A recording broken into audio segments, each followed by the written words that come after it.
இன்னைக்கு அம்மா உணவகங்கள்ல எல்லாத்துக்கும் இலவசமா இவர் வந்து திம்பாரு. அம்மா உணவகத்துல இவர் மகன் வந்து திம்பானா? இருக்கக்கூடிய அமைச்சர்கள் எவனாவது ஒருத்தர் திம்பான்னு சொல்லுங்க பாப்போம். அம்மா உணவகத்துல போடக்கூடிய சொத்தை யாருங்க திம்பா? இவன் கட்சியில இருக்கக்கூடிய கடைக்கோடியில உள்ளவன் திம்பானா? ஒரு வட்ட செயலாளர் திம்பானா?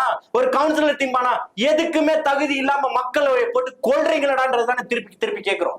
அப்ப எங்களை ஏன் இந்த அளவுக்கு எமோஷனலா பேச வைக்கிறீங்க? நீங்க பாடம் உங்களுக்கு கத்துக் கொடுக்க வேண்டிய இடத்துக்கு மக்கள் வந்துட்டாங்க. 2026 மிகப்பெரிய ஒரு மாற்றத்தை சந்திக்க வேண்டிய ஒரு சூழல்கள்ல தமிழகம் இருக்கு. அந்த தமிழகத்துல மிகப்பெரிய ஒரு ஆட்சி மாற்றம் நிச்சயமா தேவை. 2 பேருமே வேண்டான்றத மக்கள் இன்னைக்கு முடிவு பண்ணிட்டான். ஒத்தை கோட்ல இன்னைக்கு நின்றுகிட்டு இருக்கிறான். சாமானியவன் கஷ்டப்பட்டவன் இன்னைக்கு இருக்கக்கூடியவன் அத்தனை பேர் நின்றுகிட்டு இருக்கிறான். ஒரே கோட்ல நின்றுகிட்டு இருக்கிறான். புதிய வரவையும் தமிழகத்தினுடைய புதிய விடியலையும் எதிர்பார்த்து அப்ப 26ல மிகப்பெரிய ஒரு மாற்றம் வரும். அது மக்களுக்கானதா இருக்கும். நிச்சயமா மக்களாட்சியானதா இருக்கும். அன்னைக்கு சொல்லுங்க மக்கள் எவன் பாதிக்கப்படுறான்னு. அதே சேனல்ல உட்காந்து நான் பேசுறதுக்கு தயார், விவாதிக்கிறதுக்கு திமுக தரப்பு தயாரா இருக்கா?